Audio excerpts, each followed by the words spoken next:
말씀입니다. 골로새서 3장 15절에서 17절 말씀입니다. 제가 말씀을 한번 읽겠습니다. 여러분들은 말씀을 눈으로 잘 따라 읽어주십시오. 골로새서 3장 15절에서 17절입니다. 그리스도의 평강이 너희 마음을 주장하게 하라. 너희는 평강을 위하여 한 몸으로 부르심을 받았나니 너희는 또 감사하는 자가 되라. 그리스도의 말씀이 너희 속에 풍성히 거하여 모든 지혜로 피차 가르치며 권면하고 시와 찬송과 신령한 노래를 부르며 감사하는 마음으로 하나님을 찬양하고 또 무엇을 하든지 말에나 일에나 다 주 예수의 이름으로 하고 그를 힘입어 하나님 아버지께 감사하라. 아멘. 아멘. 여러분들도 알 수 있는 내용이겠는데 여러분들 헬렌 켈러 아시죠? 헬렌 켈러. 헬렌 켈러는 삼중고를 겪는 장애를 가진 사람이었습니다. 뭡니까? 보지 못하고 듣지 못하고 말하지 못했어요. 이 삼중고의 그 장애를 가진 헬렌 켈러, 우리가 잘 알고 있는 인물이기도 하죠. 그러나 그는 그런 삼중고 가운데서도 그 모든 고난들을 우리가 볼 때에는 다 이겨내고 알고 있듯이 그는 대학에도 들어가고 우수한 성적으로 학교를 졸업하기도 하고 글도 많이 쓰고 책도 많이 냈습니다. 근데 그가 쓴 이 글 중에 한 이런 내용이 있습니다. 내가 3일 동안 볼 수 있다면 이라는 내용입니다. 제가 한번 읽어드릴게요. 짧은 내용을. 만약 내가 사흘을 볼 수 있다면 첫날에는 나를 가르쳐준 설리번 선생님의 얼굴을 보고 산으로 가서 아름다운 꽃과 풀과 빛나는 노을을 보고 싶습니다. 둘째 날에는 새벽에 일어나 먼동이 트는 모습을 보고 저녁에는 영롱하게 빛나는 하늘의 별들을 보겠습니다. 그리고 마지막 세 번째 날에는 아침 일찍 큰 길가로 나가 부지런히 출근하는 사람들의 활기찬 표정을 보고 아름다운 영화를 한 편 보고 저녁에는 쇼윈도의 상품들을 구경하고 집에 돌아와 사흘간 눈을 뜨게 해주신 하나님께 감사 기도를 드리고 싶습니다. 아멘이 절로 나오죠. 헬렌 켈러가 3일 동안만 눈을 뜨게 해준다면 보고 싶다는 그 세 가지 소원, 우리에게는 언제나 마음만 먹으면 할 수 있는 일들일 것입니다. 그렇죠? 그러니 오늘 우리 삶 가운데 감사의 노래를 부르는 것은 어찌 보면 너무도 당연한 일처럼 보입니다. 오늘 사도 바울 역시 우리들에게 감사의 노래를 부르며 살라 그렇게 권면하고 있습니다. 오늘 본문의 말씀을 다시 한번 천천히 읽어보겠습니다. 제가 한번 읽겠습니다. 그리스도의 평강이 너희 마음을 주장하게 하라. 평강을 위하여 너희가 한 몸으로 부르심을 받았으니 또한 너희는 감사하는 자가 되라. 그리스도의 말씀이 너희 속에 풍성히 거하여 모든 지혜로 피차 가르치며 권면하고 시와 찬미와 신령한 노래를 부르며 마음의 감사함으로 하나님을 찬양하고 또 무엇을 하든지 말에나 일에나 다 주 예수의 이름으로 하고 그를 힘입어 하나님 아버지께 감사하라. 아멘. 아멘. 이 사도 바울이 오늘 우리들에게 전하는 말씀이죠. 우리가 알고 있듯이 골로새서 말씀은 사도 바울이 감옥에 갇혀 있을 때 골로새 성도들에게 쓴 서신 편지의 내용입니다. 바울은요, 복음을 전하면서 참 어려움이 많았습니다. 고난을 참 많이 당했죠. 고린도전서에도 고린도후서에도 자신이 복음을 전하면서 당한 고난에 대해서 쭉 이야기하는 내용들이 있죠. 같은 민족의 동족들에게 배신을 당하기도 하고 미움을 받기도 했습니다. 그러다가 때로는 감옥에 갇히는 일도 수도 없이 있었죠. 그런데 그는 인생의 노년기 마지막 때에조차도 로마의 차가운 지하 감옥에 갇혀 있는 인생이 되고 말았다는 것입니다. 우리가 볼 때, 다른 사람이 볼 때 얼마나 불행한 인생입니까? 괜히 예수를 믿어가지고, 괜히 복음 전하는 사람이 되어가지고 그런 고난 가운데 죽음을 맞이해야 한다니, 라는 생각이 절로 들지 않습니까? 그런데 그럼에도 오늘 사도 바울은 우리들에게 감사하는 삶을 살아가십시오라고 전하고 있다는 것입니다. 참 놀라운 메시지 아니겠습니까? 사도 바울은 오늘 우리에게 먼저 이렇게 말합니다. 15절에 보니까 그리스도의 평강이 너희 마음을 주장하게 하라. 너희가 한 몸으로 부르심을 받았으니 또한 너희는 감사하는 자가 되라 라고 말하죠. 우리가 감사할 이유에 대해서 먼저 이렇게 이야기하는 겁니다. 너희가 한 몸으로 부르심을 받았다라는 것입니다. 한 몸으로 부르심을 받았다. 이 골로새서의 말씀은요, 교회론에 대한 이야기가 참 많이 등장합니다. 에베소서에도 마찬가지지만, 그래서 교회에 대한 이야기, 성도에 관한 이야기, 성도와 성도 사이의 이야기들을 참 많이 합니다. 사도 바울이 이런 편지를 쓸 때는 늘 이유가 있었죠. 왜 그럽니까? 그 교회 안에 있었던 문제나 어려움들이 무엇인지를 살폈고, 그것에 대해서 사도 바울은 권면의 말씀들을 계속했던 것입니다. 오늘 사도 바울이 골로새 성도들에게 이런 말씀을 전하고 있는 거죠. 너희가 한 몸으로 부르심을 받았으니 감사해라는 거예요. 한 몸으로 부르심을 받았다. 한 믿음의 공동체가 되었다라는 것이지요. 오늘 사도 바울의 말씀을 오늘 우리들에게 적용하면 그렇습니다. 좋은시아 교회 믿음의 공동체 안에 함께 이렇게 예배하게 되었으니 여러분 감사하십시오. 감사하십시오. 네? 아무도 아멘을 안 하세요. 네, 타이밍을 놓치셨죠? 좋은시아 교회 믿음의 공동체 안에 함께 이렇게 예배하는 자들이 되었으니 여러분들 감사하는 자가 되시기를 바랍니다. 이것이 오늘 사도 바울이 우리에게 전하는 메시지입니다. 이 초대교회 시대는요, 이 개별적으로 신앙의 삶을 사는 것이 참 어려웠습니다. 그래서 그들이 함께 믿음의 공동체를 이루어서 신앙의 삶을 살아가야만 했습니다.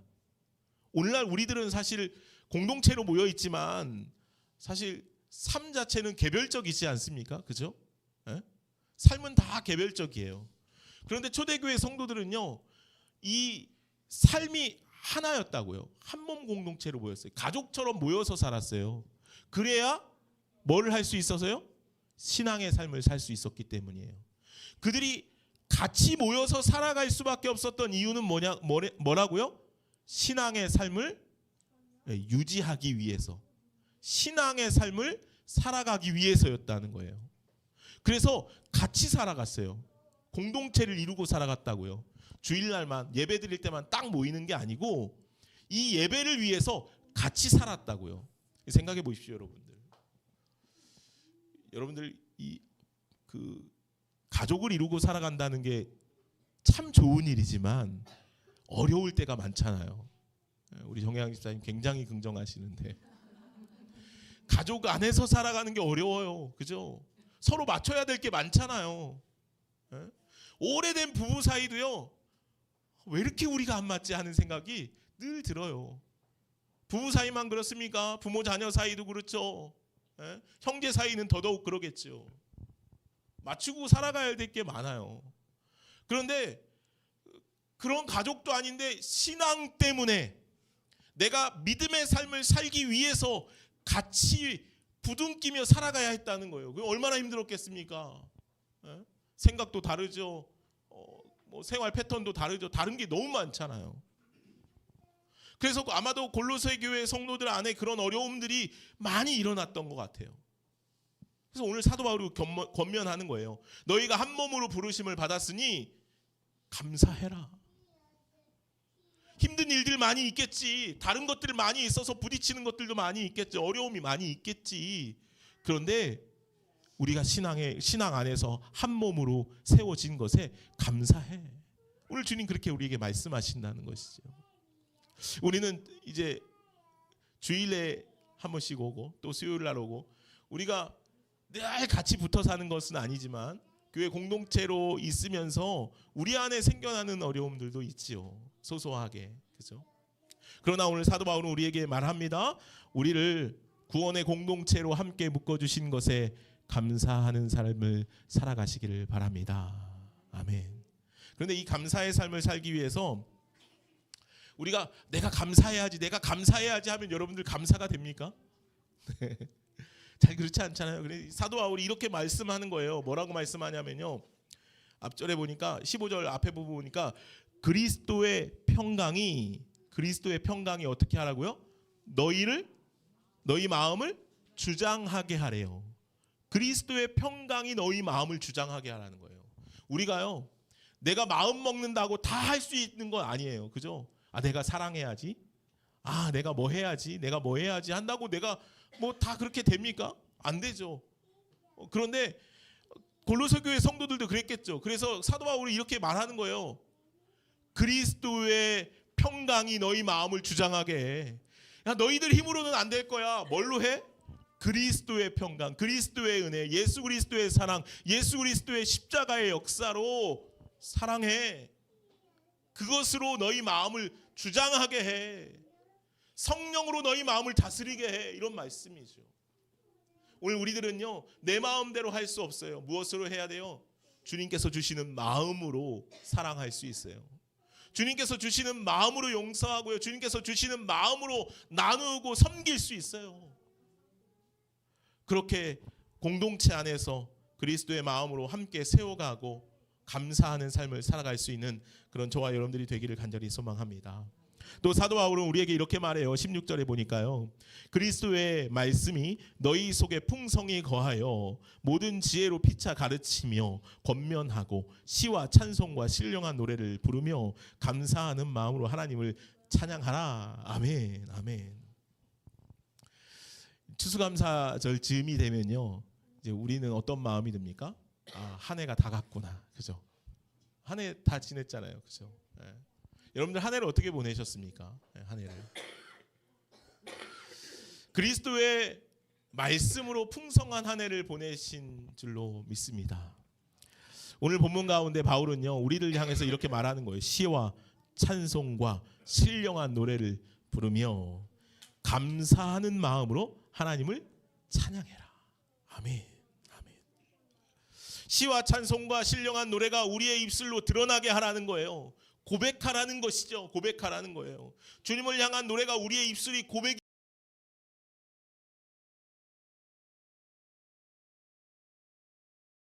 우리의 입술로 감사의 노래를 부르는 것은 중요하다는 메시지겠죠. 그죠? 네.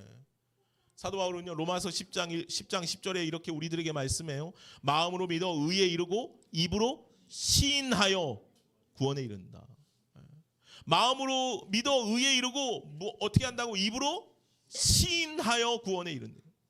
입으로 시인한다는 게 뭘까요? 고백한다는 거죠. 찬양한다는 거예요. 누가복음 17장 말씀해 보면요, 10명의 그 나병 환자 이야기가 기록돼요. 10명의 나병 환자가 예수님께 찾아와서 우리를 좀 구원해 달라고 말하죠. 그러니까 가서 제사장에게 보이라라고 말해요. 10명의 나병 환자가 막 뛰어가다 보니까 어떻게 됐습니까? 자신들의 나병이 다 나음을 입었어요. 근데 나음을 입었을 때 9명은 다 자기 갈 길로 갔죠. 단 한 사람, 사마리아 사람만 예수님께 와서 감사의 고백을 했다는 것입니다. 그때 예수님께서 이렇게 말씀하셔요. 누가복음 17장 18절에 보니까요, 이 이방인 외에는 하나님께 영광을 돌리러 돌아온 자가 없느냐. 이 이방인 외에는 하나님께 영광을 돌리러 돌아온 사람이 없냐라고 말씀하신다는 거죠. 예수님께서 나병 환자들의 병을 고치신 것은 그들에게 감사의 이야기를 듣기를 원하심이 아니었겠죠. 그래서 그들의 병을 고쳐주신 건 아니시겠죠. 그러나 주님께서는 감사의 고백을 통해, 감사의 노래를 통해, 감사의 삶을 통해 우리들의 믿음도, 구원의 역사도 일어나게 된다는 사실을 우리에게 말씀하시는 거예요. 그리고 이렇게 말씀하시죠. 내 믿음이 너를 구원하였느니라. 너의 고백이 너를 구원하였느니라. 오늘 우리들의 입술의 고백으로 말미암아 주님의 구원의 역사가 날마다 우리의 삶 가운데 일어나게 된다는 사실을 기억할 수 있는 저와 여러분들이 되기를 간절히 소망합니다. 그래서요, 우리가 입술로 고백하는 것은 참 중요해요. 입술로 고백하는 것은 감사합니다, 사랑합니다. 그렇게 날마다 고백하며 살아갈 수 있는 저와 여러분들이 되기를 바랍니다. 마지막으로 오늘 사도 바울은 17절에서 이렇게 말씀해요. 우리 암송 구절이죠. 같이 한번 읽어볼까요? 시작. 또 무엇을 하든지 말에나 이래나 다 주 예수의 이름으로 하고 그를 힘입어 하나님 아버지께 감사하라. 아멘. 말에나 이래나 다 예수의 이름으로 하라. 아멘. 말에나 이래나.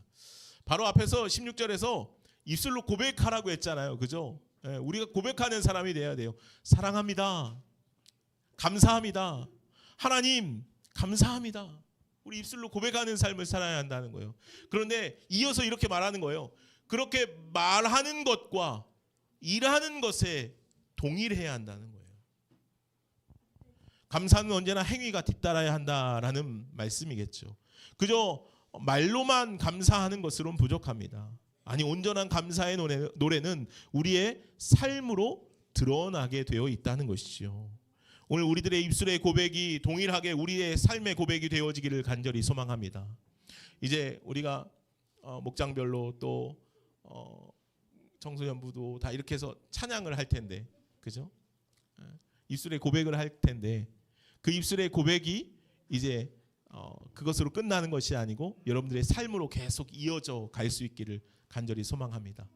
말에나 일에나 다 예수의 이름으로 하라. 말에나 일에나 다 예수의 이름으로 드러나는 삶을 살아가라. 증거하는 삶을 살아가라. 하나님 아버지 감사합니다. 사랑합니다. 주님의 말씀처럼 내가 사랑하며 살겠습니다 라고 우리의 입술로 고백하고 노래했다면 그 고백과 노래의 삶을 여러분들의 삶 속에서 하나하나 행하며 살아갈 수 있기를 간절히 소망합니다.